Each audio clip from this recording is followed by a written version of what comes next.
नमस्कार दोस्तों, मैं दीपक शर्मा आप सभी का स्वागत करता हूं हमारे चैनल दीपक शर्मा कॉन्सेप्ट में। अगर अभी तक आप लोगों ने हमारे चैनल को सब्सक्राइब नहीं किया तो कर लीजिए, ये बिल्कुल फ्री है, इसका कोई पैसा नहीं कटता। इसके करने से मेरी जितनी भी वीडियो आएंगी वो सब वीडियो आप सबसे पहले आसानी से देख पाओगे। और आज हम बात करने वाले हैं इंडिया जीके और साइंस के ऐसे क्वेश्चन की जो 2018 में होने वाले रेलवे ग्रुप डी के सभी एग्जाम्स के लिए बहुत ही ज्यादा मोस्ट इंपोर्टेंट है। और आज का हमारा टॉपिक होगा latest RRB group D exams 2018 और ये इसका पेपर सेट नंबर 13 है। अगर अभी तक आप लोगों ने इससे पहले वाले पेपर सेट नहीं देखे हैं तो आप चैनल बॉक्स में जाकर आप उन सभी पार्ट को आसानी से देख सकते हो। और इस टॉपिक का पहला क्वेश्चन होगा कि कार बैटरी में किस अम्ल का प्रयोग किया जाता है। तो ये अम्ल होगा सल्फ्यूरिक एसिड। और एक बार प्रश्न पूछा गया था कि सल्फ्यूरिक एसिड का फॉर्मूला कौन सा है, तो ये फॉर्मूला हो जाएगा H2SO4। और साइंटिफिक लैंग्वेज में इसको एक नया नाम दे रखा है, ये नया नाम होगा गंधक अम्ल। प्रश्न आपसे ऐसे भी करके दे सकता है कि गंधक अम्ल का संबंध किससे है, तो किससे होगा, सल्फ्यूरिक एसिड से। और कार बैटरी में जो अम्ल प्रयोग होता है वहां पर आप गंधक अम्ल भी बोल सकते हो। और गंधक अम्ल को अगर आप इंग्लिश में बोलना चाहो तो इसको आप बोलोगे ऑयल ऑफ विट्रोल। तो ऑयल ऑफ विट्रोल जो है वो क्या है, सल्फ्यूरिक एसिड। अब बात यहां पर यह आती है कि सल्फ्यूरिक एसिड की प्राप्ति कैसे होगी। सल्फ्यूरिक एसिड की जो प्राप्ति होती है मेनली होती है फिटकड़ी से। अब फिटकड़ी से कैसे होगी जरा देखिएगा। अगर फिटकड़ी को हम तेज आंच पर रख कर उसको गर्म कर दे तो फिटकड़ी को तेज आंच पर रखने के बाद उसको गर्म करने के बाद ये जो अम्ल बनेगा, ये अम्ल कौन सा बनेगा, सल्फ्यूरिक एसिड या फिर गंधक अम्ल। एक प्रक्रिया और है, अब ये प्रक्रिया क्या जरा देखिएगा। अगर हम सल्फ्यूरिक एसिड को ऑक्सीजन में मिला दे तो इसको एक नया नाम मिलेगा और ये नया नाम होगा ऑक्सी अम्ल।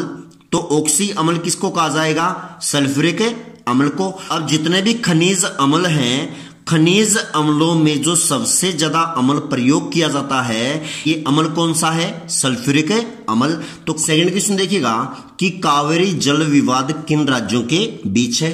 तो ये दो राज्य हैं, इन राज्यों का नाम होगा तमिलनाडु राज्य व कर्नाटक राज्य। तो मुख्य रूप से जो कावेरी जल का विवाद है वो किन राज्यों के बीच में होगा, तमिलनाडु व कर्नाटक राज्य में। अब जरा देखिएगा, कर्नाटक में एक बहुत फेमस पहाड़ी है जिसका नाम है ब्रह्मगिरी की पहाड़ी।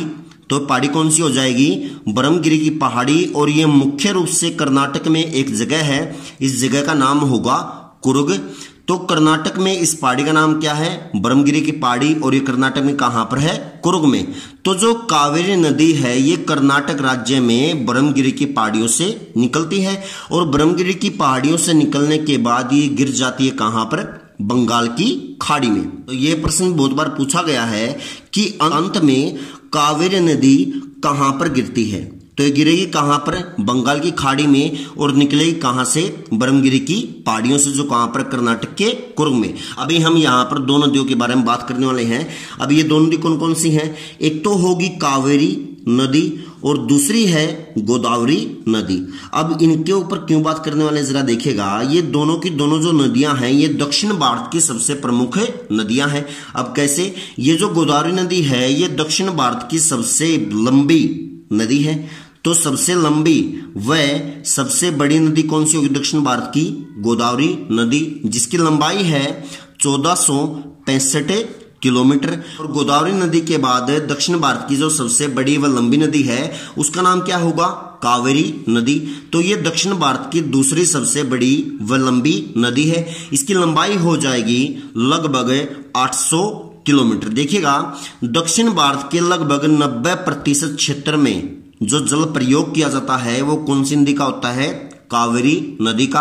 अब इसी वजह से कावेरी नदी को एक यहाँ के लोगों ने नया नाम दे दिया और ये नया नाम दिया गया दक्षिण भारत की गंगा। ये प्रश्न भी बहुत बार पूछा गया है कि दक्षिण भारत की गंगा किस नदी को कहा जाता है। तो नदी कौन सी होगी, कावेरी नदी। और इसके साथ साथ इसको एक नया नाम और दिया गया है, दक्षिण की गंगा। तो दक्षिण की गंगा और दक्षिण भारत की गंगा कौन सी है, कावेरी नदी। अब इसको नया नाम क्यों दिया गया, क्योंकि यहाँ के 90% क्षेत्र में कावेरी नदी का जल प्रयोग किया जाता है। अब दूसरा नाम आता है गोदावरी नदी का। ये जो गोदावरी नदी है इसको नाम दे रखा है दक्षिणी गंगा। अब दक्षिणी गंगा क्यों इसको नाम दिया गया? क्योंकि दक्षिण भारत की जो सबसे बड़ी लंबी नदी कौन सी होगी? गोदावरी नदी। और इसके साथ साथ ये दक्षिण भारत की सबसे पवित्र नदी मानी जाती है। तो गोदावरी को पवित्र नदी मानने की वजह से ही इसको क्या नाम दे दिया गया? दक्षिणी गंगा। तो आपको इन तीनों चीजों में कहीं भी कंफ्यूजन नहीं होना चाहिए कि दक्षिण भारत की गंगा और दक्षिण की गंगा कावेरी और दक्षिणी गंगा कौन सी होगी? गोदावरी नदी। तीसरा क्वेश्चन देखिएगा कि अंतरराष्ट्रीय न्यायालय में प्रथम भारतीय न्यायाधीश कौन था? तो इस क्वेश्चन का जो आंसर माना गया है, ये आंसर माना गया है नागेंद्र सिंह। तो अंतरराष्ट्रीय न्यायालय में जो प्रथम भारतीय न्यायाधीश बने वो कौन बने? नागेंद्र सिंह। अब ये सही आंसर क्यों नहीं है, गलत क्यों, जरा देखिएगा। अभी हम यहां पर बात करने वाले हैं भारत के 4 व्यक्तियों के ऊपर। अब ये 4 व्यक्ति कौन कौन से हैं? इनमें सबसे पहला नाम आता है बेनेगल रामा राव का। तो पहले व्यक्ति कौन होंगे? बेनेगल रामा राव। और बेनेगल रामा राव के बाद नाम आता है नागेंद्र सिंह। और इसके बाद तीसरा नाम आएगा रघुनंदन पाठक। तो पहले तो कौन होंगे? बेनेगल रामा राव, दूसरे होंगे नागेंद्र सिंह और तीसरे हैं रघुनंदन पाठक है।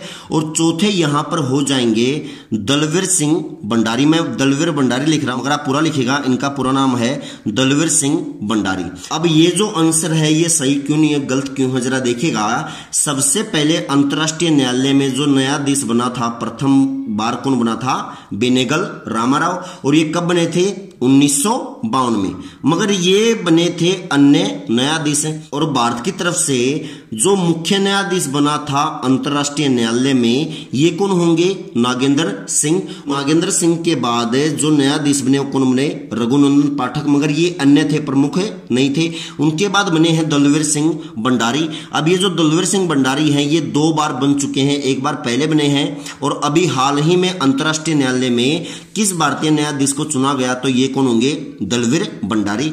तो इसका जो आंसर है नागेंद्र सिंह क्यों बना था? क्योंकि उन ऑप्शंस में बेनेगल रामा राव नहीं था। और बेनेगल रामा राव के बाद जो न्यायाधीश बने थे उनका नाम क्या होगा? नागेंद्र सिंह। अब जरा देखिएगा, ये बात है 3 अप्रैल 1946 की और ये बात है नीदरलैंड की। नीदरलैंड में एक जगह है जिसका नाम है हेग।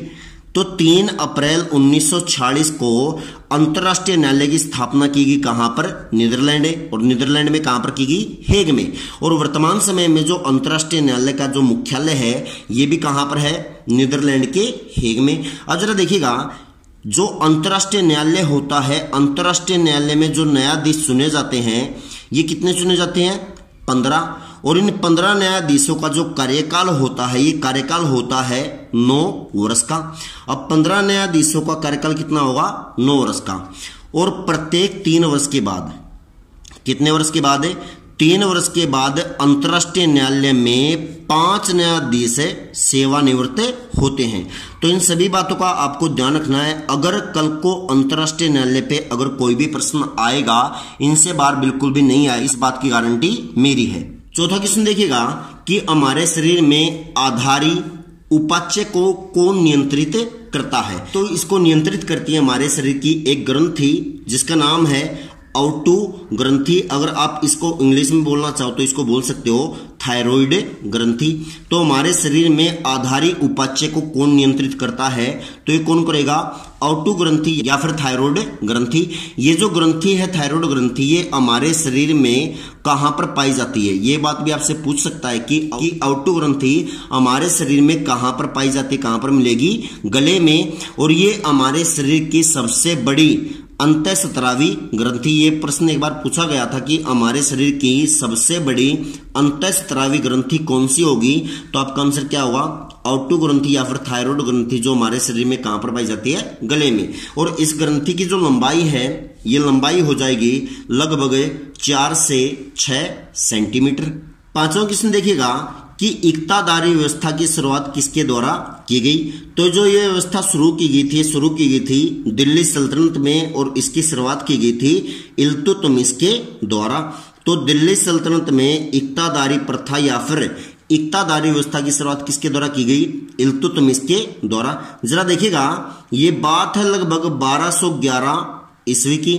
और 1211 ईस्वी में कुतुबुद्दीन ऐबक का एक बेटा था जिसका नाम क्या था, आराम शाह। तो आराम शाह की हत्या कर दी गई किसके द्वारा, इल्तुतमिश के द्वारा। कब की गई, 1211 ईस्वी में। और इनकी हत्या करने के बाद दिल्ली सल्तनत की गद्दी पर जो बैठा वो कौन बैठा, इल्तुतमिश। तो यहां पर आपसे प्रश्न पूछा जा सकता है कि इल्तुतमिश दिल्ली का शासक या फिर दिल्ली सल्तनत का शासक कब बना, तो ये कब बना, 1211 ईस्वी में। और ये जो इल्तुतमिश था ये कुतुबुद्दीन ऐबक का गुलाम था, और कुतुबुद्दीन ऐबक के गुलाम के साथ साथ ये इसका दामाद भी था। ये प्रश्न पूछा गया है कि इल्तुतमिश कौन था, ये कौन होगा, कुतुबुद्दीन ऐबक का गुलाम व उसका दामाद। सबसे पहले कुतुबुद्दीन ऐबक ने दिल्ली सल्तनत की जो राजधानी बसाई थी वो कौन सी बसाई थी, लाहौर। मगर जब 1211 ईस्वी में इल्तुतमिश दिल्ली सल्तनत का शासक बना तो इसने दिल्ली सल्तनत की राजधानी को लाहौर से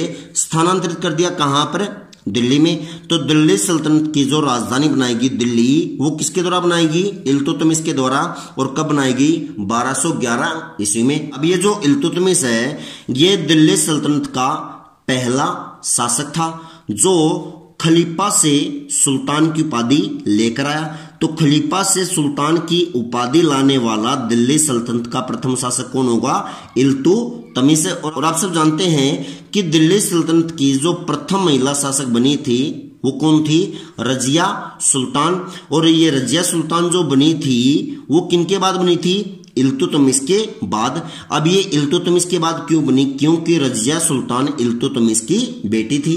और लगभग 1236 ईस्वी में रजिया सुल्तान ने दिल्ली सल्तनत की गद्दी को संभाला था। अब दिल्ली सल्तनत की गद्दी को क्यों संभाला इन्होंने 1236 ईस्वी में, क्योंकि इल्तुतमिश की जो मृत्यु हुई थी तो ये कब हुई थी, 1236 ईस्वी में।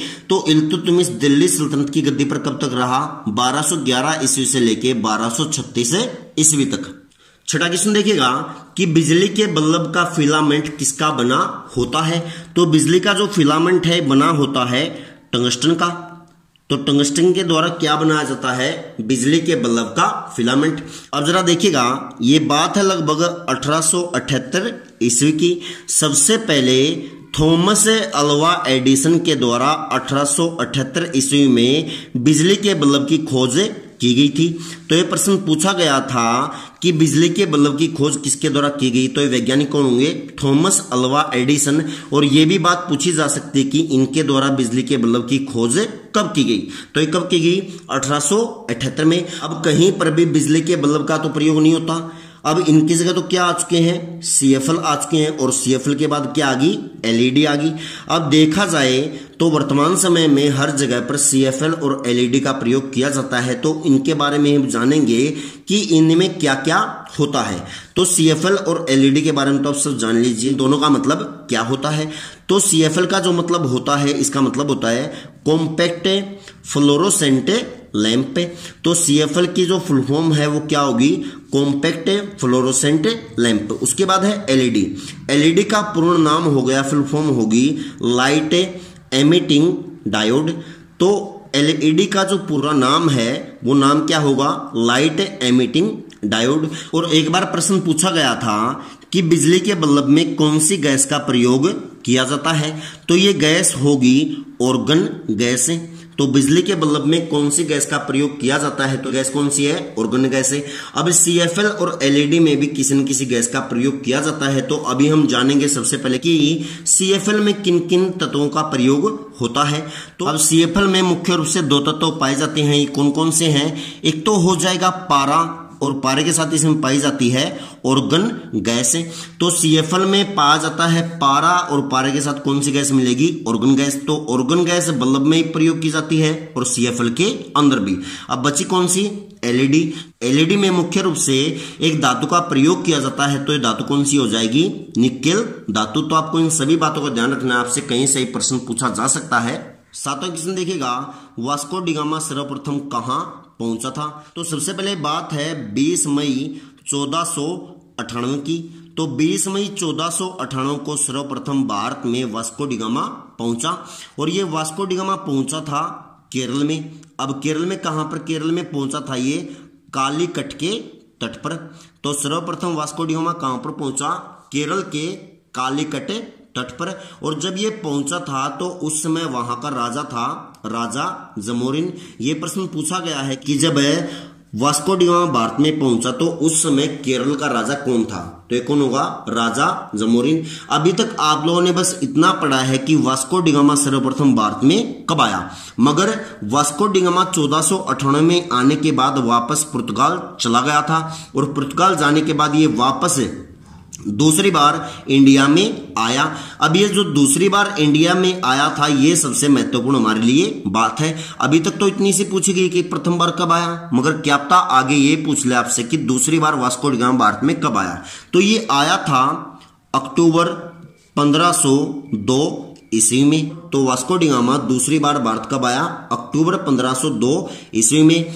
और 1524 ईस्वी में वास्को डी गामा की मृत्यु हो गई थी। और वास्को डी गामा की जो मृत्यु हुई थी ये पुर्तगाल में नहीं बल्कि भारत में हुई थी। और भारत में कहां पर हुई थी, कोचीन में। तो ये बात तो आज तक नहीं पूछी गई है कि वास्को डी गामा की मृत्यु कब और कहां पर हुई, मगर इन फ्यूचर क्या पता आपसे पूछ ले कि वास्को डी गामा की मृत्यु कब हुई, 1524 में, और कहां पर हुई, भारत में, कोचीन में। 8वां क्वेश्चन देखिएगा कि मानव नेत्र पर बना प्रतिबिंब कैसा होता है।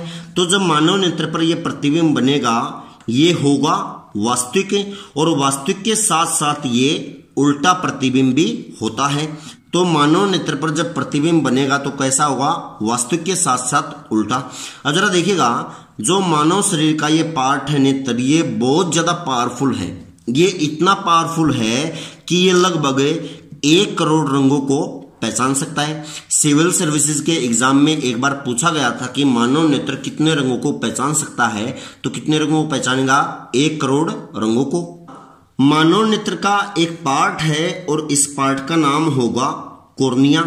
ये जो कॉर्निया है इसमें कोई भी ब्लड सेल नहीं पाई जाती। तो ह्यूमन बॉडी का ऐसा कौन सा पार्ट है जिसके अंदर कोई भी ब्लड सेल नहीं पाई जाती, तो कौन सा होगा, कॉर्निया। और ये कॉर्निया किसका पार्ट है, मानव नेत्र का। अब इसके अंदर ब्लड सेल नहीं पाई जाती, इसी की वजह से कॉर्निया को ऑक्सीजन की जरूरत नहीं पड़ती। तो आपसे यहां पर ऐसे करके भी दे सकता है कि मानव शरीर का ऐसा कौन सा पार्ट है जिसको कभी भी ऑक्सीजन की आवश्यकता नहीं पड़ती, तो ये पार्ट कौन सा हो जाएगा, कॉर्निया। और ये कहां पर मिलेगा, मानव नेत्र में। और मानव नेत्र का जो वजन होता है ये वजन होता है लगभग 8 ग्राम। 9वां क्वेश्चन देखिएगा कि सबसे छोटा दिन पृथ्वी पर कब होता है। अब आप सब जानते हैं कि पृथ्वी पर 2 ध्रुव हैं। अब ये 2 ध्रुव कौन कौन से हैं, एक होगा उत्तरी ध्रुव और दूसरा होगा दक्षिणी ध्रुव। तो जो पृथ्वी पर पोल हैं वो पोल कितने हैं, 2। कौन कौन से, एक नॉर्थ पोल और दूसरा है साउथ पोल। तो अभी हम यहां पर पढ़ेंगे कि सबसे बड़ा दिन कब होता है, वह सबसे छोटा दिन कब होता है। तो सबसे पहले हम बात करेंगे कि उत्तरी ध्रुव में सबसे छोटा दिन कब होता है। तो उत्तरी ध्रुव में सबसे छोटा दिन होता है 22 दिसंबर को, और सबसे बड़ा दिन होता है 21 जून को। तो उत्तरी ध्रुव पर सबसे छोटा दिन कब होगा, 22 दिसंबर को, और बड़ा दिन कब होगा, 21 जून को। और अभी हमें दक्षिणी ध्रुव के लिए इन दोनों को बिल्कुल उल्टा कर देना है।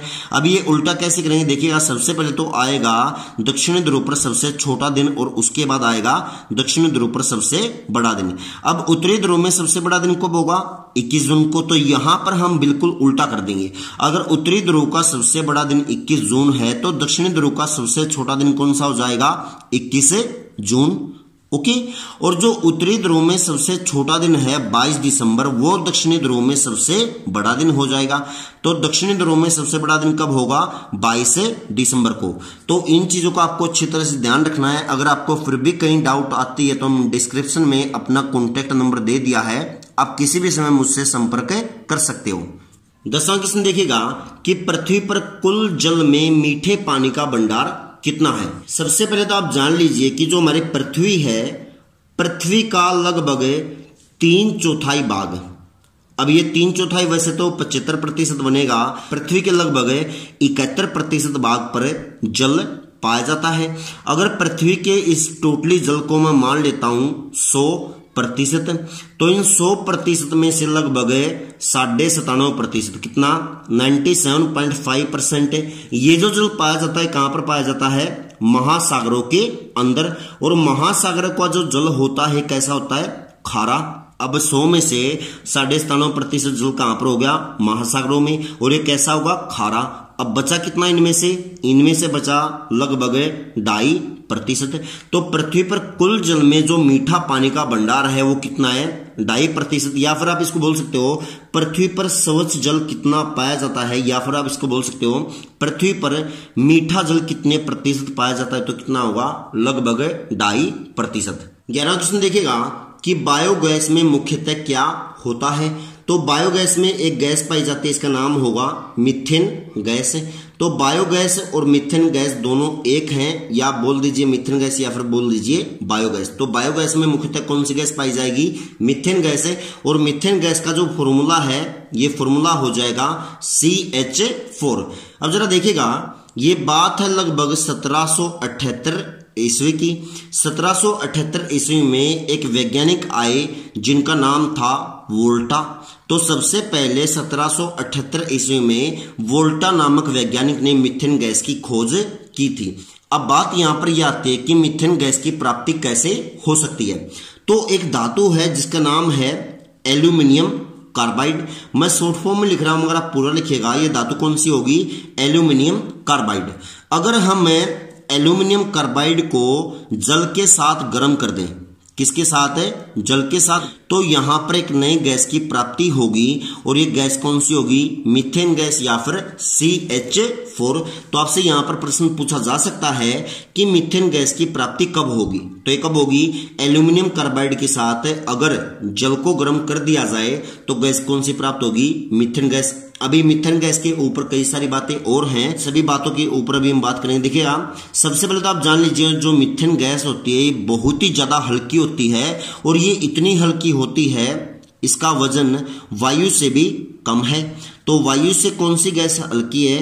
तो ये गैस हो जाएगी मीथेन गैस। अब जरा देखिएगा, अगर हम मीथेन को वायु की उपस्थिति में गर्म कर देते हैं, अगर मीथेन को वायु की प्रेजेंस में अगर गर्म किया जाए तो इनसे 2 तत्वों की प्राप्ति होगी। अब ये 2 तत्व कौन कौन से हैं? एक तो गैस होगी और ये गैस हो जाएगी CO2, या फिर आप इसको बोल सकते हो कार्बन डाइऑक्साइड। और इसके साथ साथ प्राप्ति होगी जल वाष्प की। तो मीथेन गैस को वायु की उपस्थिति में अगर गर्म कर दिया जाए तो इसके साथ साथ कार्बन डाइऑक्साइड की प्राप्ति होगी और साथ ही साथ जल वाष्प की प्राप्ति होगी। अगर उस समय वायु की उपस्थिति बिल्कुल कम हो, नामात्र हो, और अगर उस समय हम मीथेन को गर्म करते हैं तो वहां पर गैस की प्राप्ति होगी कार्बन मोनोऑक्साइड। और कार्बन मोनोऑक्साइड जो है ये सबसे ज्यादा खतरनाक व जहरीली गैस है। तो पृथ्वी पर सबसे ज्यादा जहरीली गैस कौन सी होगी? Carbon monoxide. और ये कब प्राप्त होगी? जब मीथेन को वायु की नाम मात्र उपस्थिति में गर्म किया जाए तो तब ये गैस कौन सी प्राप्त होगी? Carbon monoxide. 12वां क्वेश्चन देखिएगा कि महानदी कहां गिरती है। तो महानदी गिरती है बंगाल की खाड़ी में। अब ये जो महानदी है ये निकलती है छत्तीसगढ़ राज्य से। और छत्तीसगढ़ राज्य में एक जगह है, इस जगह का नाम होगा सिहावा। तो छत्तीसगढ़ के सिहावा से ये नदी निकलती है। और सिहावा में एक बहुत प्रसिद्ध पहाड़ी है, इसका नाम होगा अमरकंटक की पहाड़ी। तो मुख्य रूप से जो महानदी है वो कहां से निकलेगी? राज्य पूछे तो छत्तीसगढ़। और छत्तीसगढ़ में ये जगह कौन सी होगी? सिहावा। अगर पहाड़ी पूछे तो आपका आंसर क्या होगा? अमरकंटक की पहाड़ी। अब ये जो महानदी है, महानदी की एक बहुत ही प्रसिद्ध सहायक नदी है और इस सहायक नदी का नाम होगा ब्राह्मणी नदी। तो जो ये ब्राह्मणी नदी है ये महानदी के साथ मिलकर जब छत्तीसगढ़ राज्य से चलती हैं तो दोनों की दोनों ये कहां पर पहुंचती हैं? उड़ीसा राज्य में। और ये जब उड़ीसा राज्य में जाती हैं तो वहां के स्थानीय लोगों ने इन दोनों को एक नया नाम दे रखा है और ये नया नाम होगा उड़ीसा का शोक। तो उड़ीसा का शोक मुख्य रूप से कौन सी नदियों को कहा जाता है? ब्राह्मणी व महानदी की। अब बात यहां पर यह आती है कि इन दोनों में से आपका आंसर क्या होगा।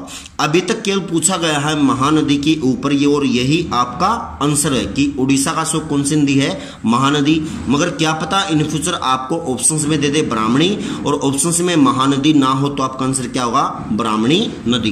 13वां क्वेश्चन देखिएगा कि सकरवी रोग किससे होता है। तो सकरवी रोग हमारी बॉडी में मुख्य रूप से विटामिन सी की कमी से होता है। अब हमारी बॉडी में मुख्य रूप से 6 विटामिन पाए जाते हैं, इसके बारे में मैंने आपको पहले ही बताया है। अब ये 6 विटामिन जो हैं इनकी कमी से कोई ना कोई हमारी बॉडी में रोग होता है। तो अभी हम उन सभी के ऊपर बात करने वाले, तो जरा देखिएगा। सबसे पहले यहां पर नाम आएगा विटामिन ए का। तो विटामिन ए की कमी से जो रोग होता है, ये रोग कौन सा होगा? रतुंधी रोग। तो विटामिन ए की कमी से कौन सा रोग होता है? रतुंधी रोग। उसके बाद नाम आता है विटामिन बी का। तो विटामिन बी की कमी से जो रोग होता है, ये रोग कौन सा होगा? बेरी रोग। और विटामिन सी के बारे में आपको यहां पर बता चुका हूं कि विटामिन सी की कमी से कौन सा रोग होता है? सकरवी रोग।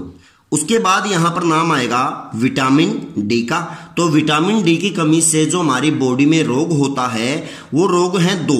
अब ये 2 रोग कौन कौन से हैं? एक तो होगा रिकेटस रोग, और दूसरा रोग जो है इसका नाम होगा ओस्टोमेलेसिया। तो विटामिन डी की कमी से मुख्य रूप से मानव शरीर में 2 रोग पाए जाते हैं, और ये 2 रोग कौन कौन से हैं?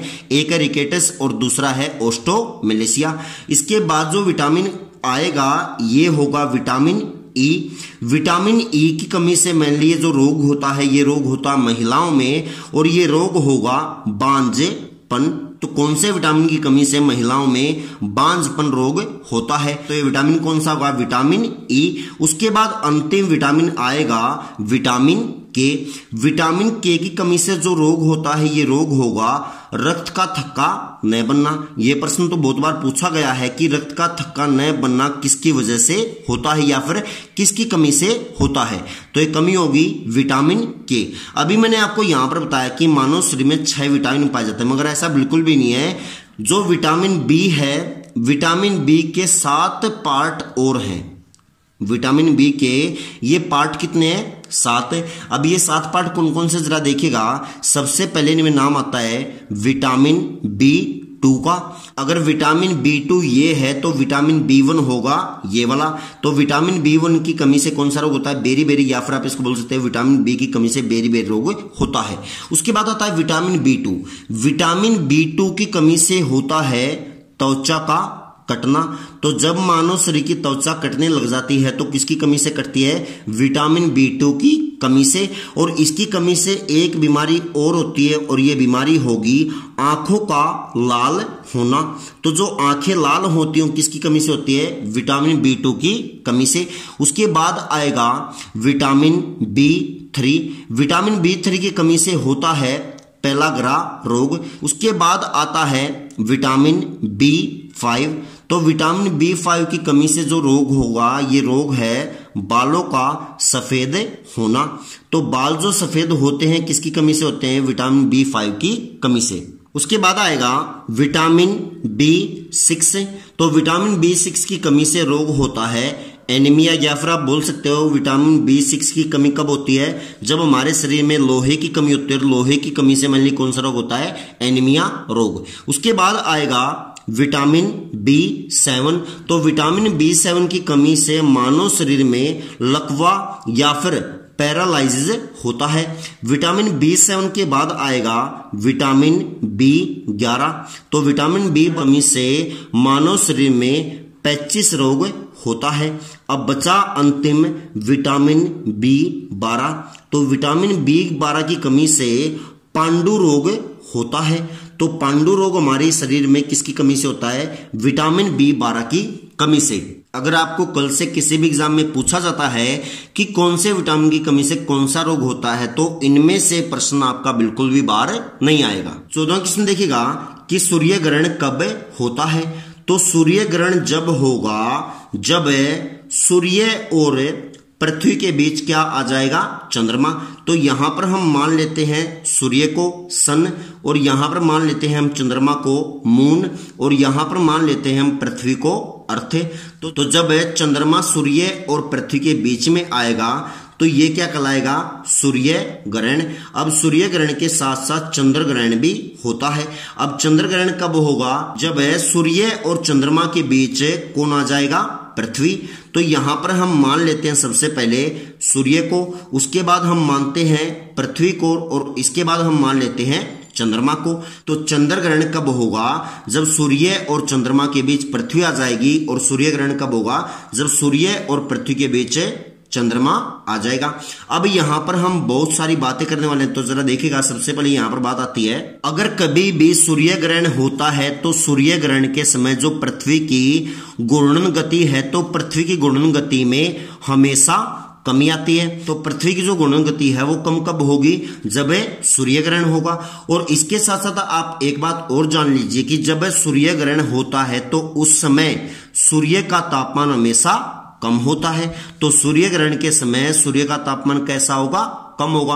और जो पूर्ण सूर्य ग्रहण होता है ये लगभग 7.5 मिनट का होता है। ये प्रश्न एक बार पूछा गया था कि जब पूर्ण सूर्य ग्रहण होता है कितने समय का होता है? 7.5 मिनट का। और एक वर्ष के अंदर कम से कम 2 व अधिकतम 5 सूर्य ग्रहण होते हैं। तो एक वर्ष में कम से कम 2 सूर्य ग्रहण होंगे और अधिकतम कितने सूर्य ग्रहण होंगे? 5। अब इनके साथ साथ हम चंद्र ग्रहण के ऊपर भी बात करेंगे। जरा देखिएगा, जो चंद्र ग्रहण होता है ये हमेशा पूर्णिमा के दिन होता है, मतलब पूर्णिमा की रात को।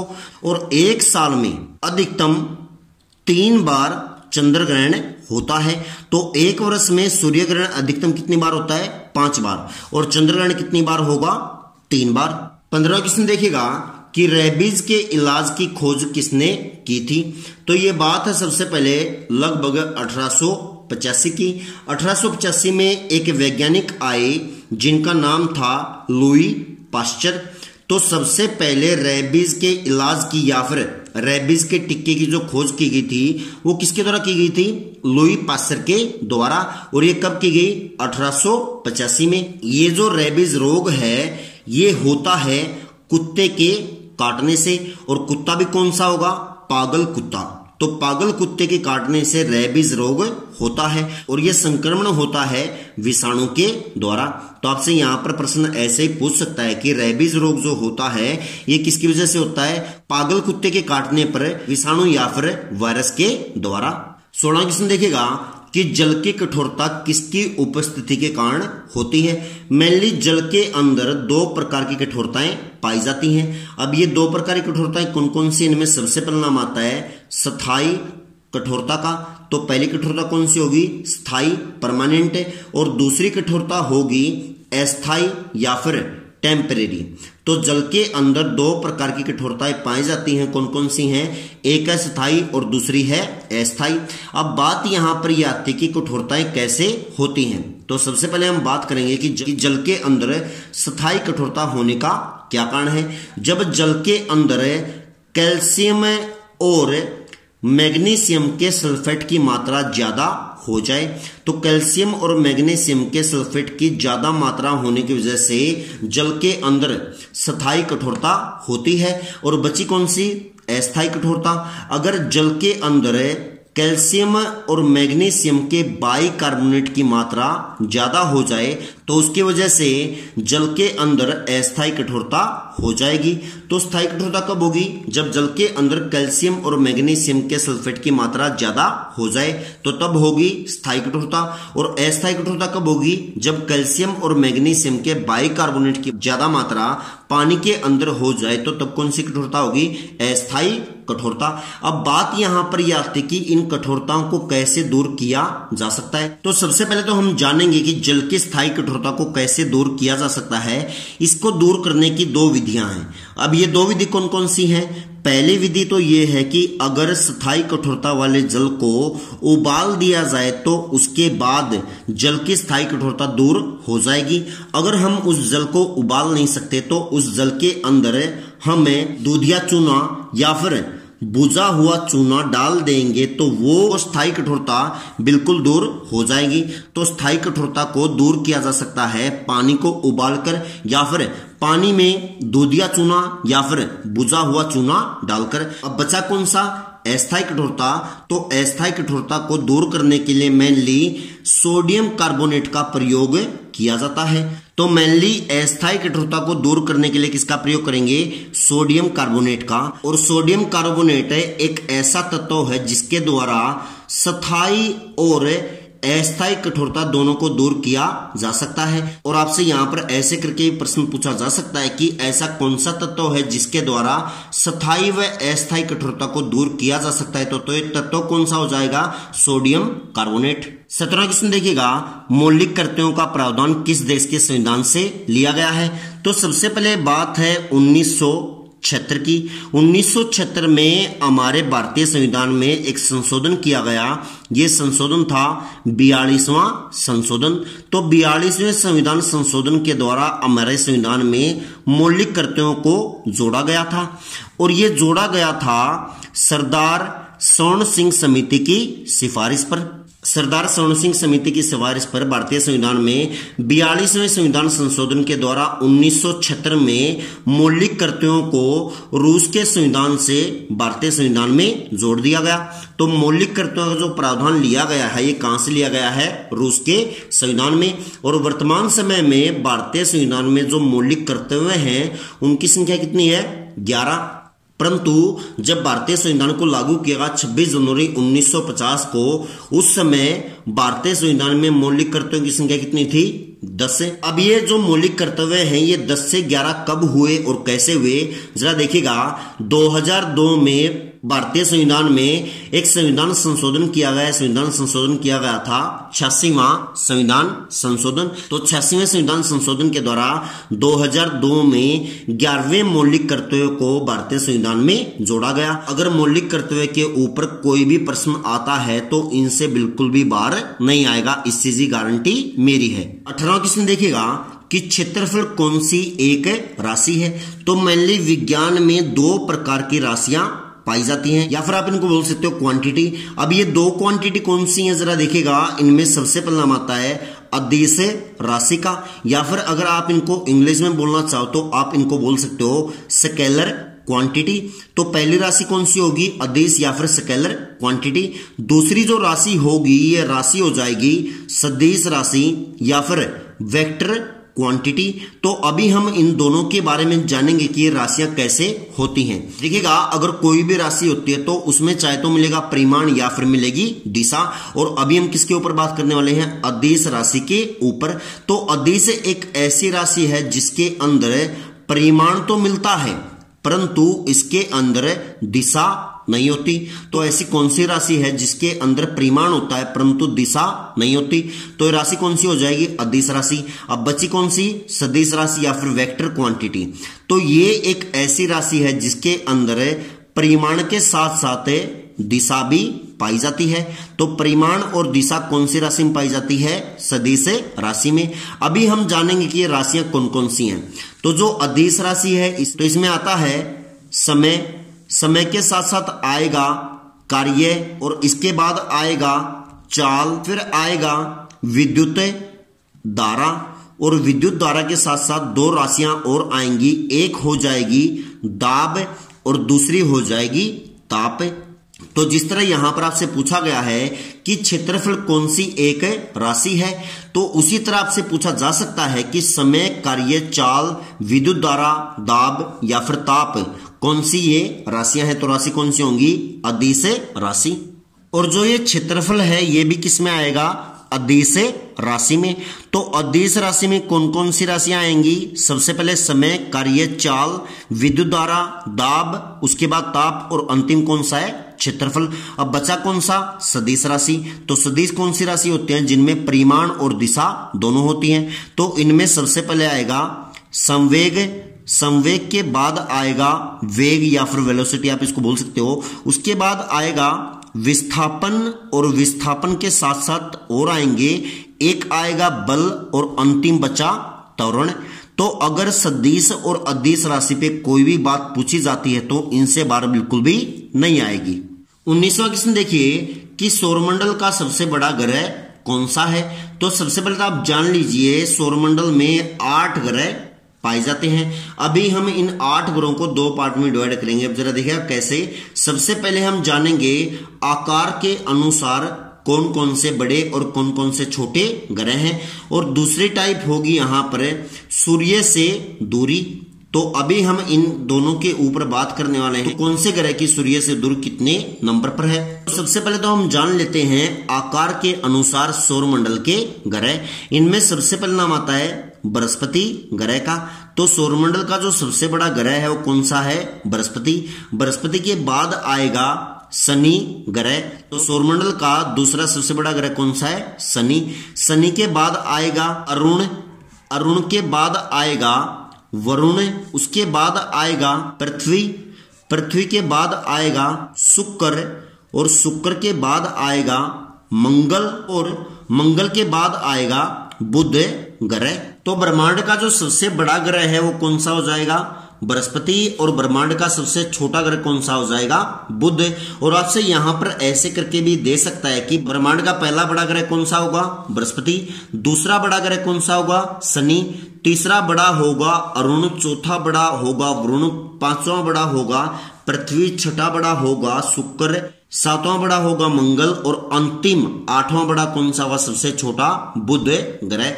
अब बचा कौन सा? सूर्य से दूरी पर ग्रह। इसके बारे में तो आप सब जानते हैं। सबसे पहले यहां पर नाम आएगा बुध का।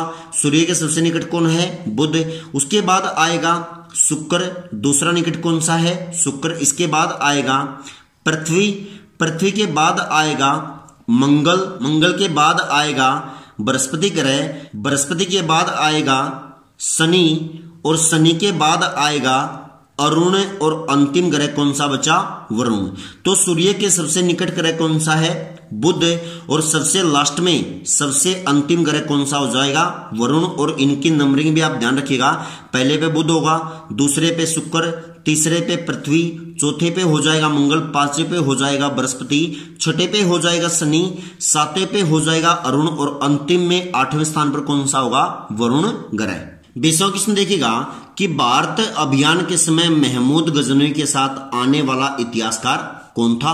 तो जो ये महमूद गजनवी था ये भारत में सबसे पहली बार कब आया था? 1000 ईस्वी में। और इनके साथ जो इतिहासकार आए थे इनका नाम होगा अलबरूनी। तो महमूद गजनवी के साथ भारत में आने वाला इतिहासकार कौन होगा? अलबरूनी। और अलबरूनी ने भारत में आने के बाद एक प्रसिद्ध पुस्तक की रचना की। अब ये पुस्तक तो है एक, मगर इस पुस्तक के नाम जो है ये नाम है 3। अब ये 3 नाम कौन कौन से जरा देखेगा। इनमें सबसे पहला जो इसका नाम पड़ा था ये नाम पड़ा था किताब उल हिंद। किताब उल हिंद जो पुस्तक है किसके द्वारा लिखी गई? अलबरूनी के द्वारा। और किताब उल हिंद को 2 नाम और दिए गए। अब ये 2 नाम कौन कौन से हैं? पहला नाम दिया गया इसको तहकीक ए हिंद। और इस पुस्तक को आप हिंदी में बोल सकते हो भारत की खोज। तो तीनों नाम देके आपसे पूछ सकता है कि पुस्तक किसके द्वारा लिखी गई। तो प्रश्न कैसे आएगा? किताब उल हिंद पुस्तक किसके द्वारा लिखी गई? अलबरूनी के द्वारा।